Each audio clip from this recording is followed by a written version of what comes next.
Good. Welcome everyone. Glad to see everyone. We're going to go over a couple of different parts, as Nick mentioned. Let's go over the kind of the pitch competition guidelines and the judging criteria. So there's a 4-minute pitch. That's essentially what you're going to be judged on. You'll be pitching multiple times, so you kind of see different judges and get different scores. Okay, so some of the main questions that we need to address, essentially, what's your problem, right? And be able to explain it. What's your solution?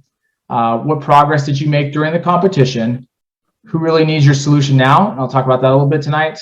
How would you make money if it is like a revenue model? Well, yeah, just explain to me like how you actually make money. Like how does this actually become a business instead of like donating your own time to run it?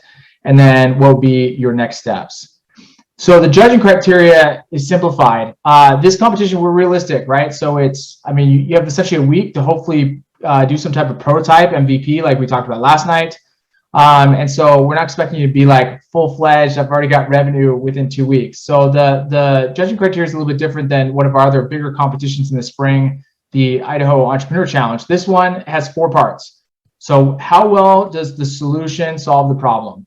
So as we mentioned before, sometimes the solution can actually cause worse problems. Is your solution actually solving the problem? So I'll pause there just to do a call out that no problem is weighted one above the other. So if you pick problem 6 and problem 2 has a deeper financial impact, we're treating all problems the same. It's more of how well you solve that individual problem. Here's one of the big ones that some of the teams missed last year. Likelihood of adoption by industry professionals. So there were some really cool ideas of how to structure a home better, but they didn't go do the legwork of like actually talking to home builders. And the first thing when they got to the judges was like, well, that violates code. Like that, we couldn't do that if we wanted to because of XYZ. You don't want to be in that position where you're in the judges thing and the first comments are like, well, let me tell you the logistical or the legal reasons on why that would not work. So that's why, going back to customer discovery, as soon as you have some type of idea or prototype, you want to go back to your problem sponsor and say, why have you guys not done this? Like that's a good way to phrase things. Like, why have you not done this? Or what would, almost like you're almost looking for negatives. I think that's one of the best routes and tips I give you when you're trying to get ideas on feedback is don't say, hey, how do you like this? Because they're all going to be nice to you. But look for like, why wouldn't this work? Why don't you do this now? That's a good tip. Okay, likelihood of the entrepreneur team executing the idea.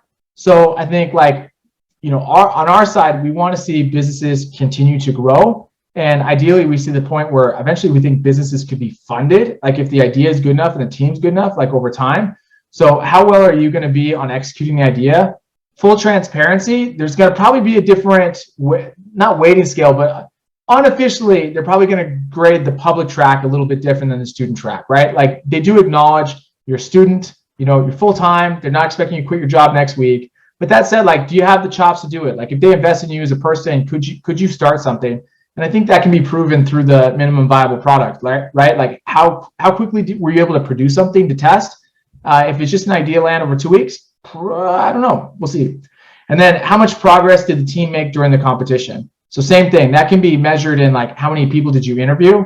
So, I have one unnamed student that met with his problem sponsor and he's already like trying to talk to like 5 or 6 others that are not officially listed through our competition. Like he's literally going out and saying, I'm part of this competition, I need your feedback to their home builders.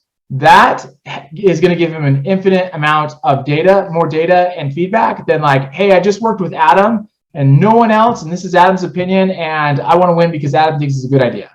Right? It's a little bit, you can go a little bit deeper and say, I talked to 7 professionals, I talked to 3 companies. And then also, how well did you do on your minimum viable product? Did you actually get something out to test? Okay, so let's translate this into the pitch. Well, it looks like a lot of slides. It actually flows really nice. All you're doing is a team intro. I'm such and such. So if you have a team name, great. If not, I'm Ryan. You're going to restate the problem.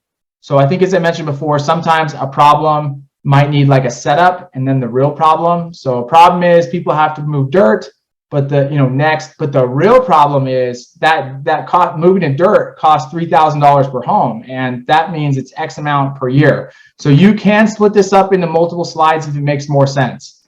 The wrong thing to do is try to cram everything in, where like you're telling me a whole story that probably needs 2 or 3 slides. So use big pictures. So if you can see my screen here, like this one here, like this template, that'd be a good one where it's primarily a picture, a title, maybe a subtitle or something, but there's not a lot of words. You're telling me the story. Even over Zoom, you're owning it and you're telling me the story. Okay, then I'm introducing my service or product. So here's the problem. Here's what my service or product does. And then here's my solution. So we talked about that last class. So here's where we're going to start moving on later in the pitch. So here's my big solution. So last class we talked about, okay, like everyone wants the car, everyone wants to build the car, but on this competition, we're starting with the scooter. So this is where you're going to transition judges. The solution is your car. You're saying, this is the long-term solution. This is what we think is going to work. To test my idea, here was my scooter. So that's the transition point. This is really where we're going to start winning the trust of judges is, did you navigate and say, okay, this is the real value. I think this is the solution in place, but could I actually execute it on a super small, basic way to get feedback? So at this stage, I'm just saying what my MVP was. So my MVP was, we mocked up a website. We mocked up this software. We created this tool. We did this prototype. Whatever it is, just describe what it is. Then your next slide, which I'd recommend, and this is all flexible. I'm just telling you, like, here's the general flow. All this is flexible. If I were to explain what my MVP is, then my next is just, okay, what were the results of my MVP? So you told me, okay, we decided to do a mock-up website or a mock-up app. Great, what happened next? So this is just a logical story, right? So, well, we presented to 7 people and this is the feedback that we got. So after that, so ideally you got good feedback, or like at least you're honest in what the feedback was. And now you're starting to answer the question, okay, moving forward. So now we're back into like future land, okay? Future land, who needs this now? So we'll talk about this a little bit more next class, but people that say like all home builders is probably not specific enough. So you can eventually say all home builders really need this, but these are the ones that I want to target first. So you're just identifying who your initial target market is. And then I think somewhere in here, I'm going to add one more. It can be, how do you make money?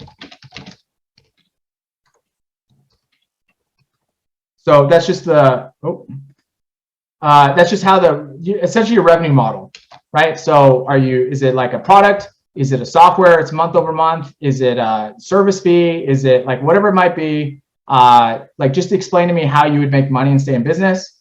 Last one are, what are your next steps? So, okay, so after this competition, when we move forward and continue to build this business, this is the next steps. So it'd be maybe the next MVP, or maybe you need more interviews, or maybe you need something, but just tell me like what you're doing after the competition. And then the last thing is just the introduction of yourself. The bridge for me is usually like, and we're the team to execute it, right? Because you just told me what you're gonna do, and now you're giving me the confidence, like, and I'm the person to do it. Like, here's my history. You don't need to spend a lot of time on it, but essentially it's just like the kicker to say like, yep, I'm it. And then you're just gonna say, thanks so much for listening. Any questions? So this is literally the template. It's shared in the link, but this is really what's gonna help you kind of drive the conversation. So today we're just gonna briefly talk about pivoting and just a couple pieces of that. So you had your own MVP ideas, right? Or you should at least be thinking of your MVP ideas, and that rolls into the test card. So we talked about last time, if you have an MVP or you're going to test something, this is the tool to formally write it down. So I think I'm going to increase production by, or I think I'm going to save money if I do blah, blah, blah. And you're just going to tell me how we measure it. Okay. So this is the way to translate that. So there's 2 cards. There's one before the test and one after the test. All right. Sorry, I need to present.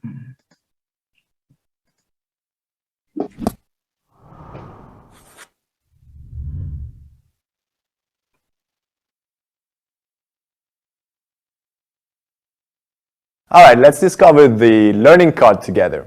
Learning card is really a tool to capture the learnings from your experiments. So let's go through the different sections here. The first section is, you obviously want to give it a name, you want to assign it to a person, in our case it's Natasha, and you want to give it a date. Let's get to the core of the content. Your first section is the description of your hypothesis. Let me use an example from what we learned at Strategizer. We believe that product managers are interested in the value proposition canvas. That was our hypothesis. So let's look at what we observed. We observed that 32% of product managers clicked on the link we had sent them. And we had set a target at 25%. So in our case, it was good news. Here you also want to describe the reliability of the data that you get. Next, you want to capture your learnings and insights. Again, here in our case, we say that from that observation, we learned that product managers can actually be a potential customer segment for the online course. And here you also want to indicate if there is a drastic action required. If what you learn might be putting you out of business, then you want to identify something to do about it. Finally, you want to describe your decisions and actions. In our example, we say, therefore, we will test if an online course generates a high click-through rate as well. So there you have it. 4 very quick sections to describe the learnings from your experiment and to take you further into your progress. Okay, so just as a review, remember the green card is before. You're saying like, here's my assumption, here's essentially what I think is going to happen, and this is my like make or break metric. So either I'm going to save them 8 hours or I don't. I'm either going to help them save 20% or I don't, or whatever problem you're trying to solve. There should be a metric that essentially says like you made it or not. If you don't have a pass or fail metric, then you're really hurting the way this setup is, because then you come back and you essentially say, okay, here's what I thought was going to happen. This is what did happen. And this is really where entrepreneurship takes off. From that, we learned. So failures can be huge learnings.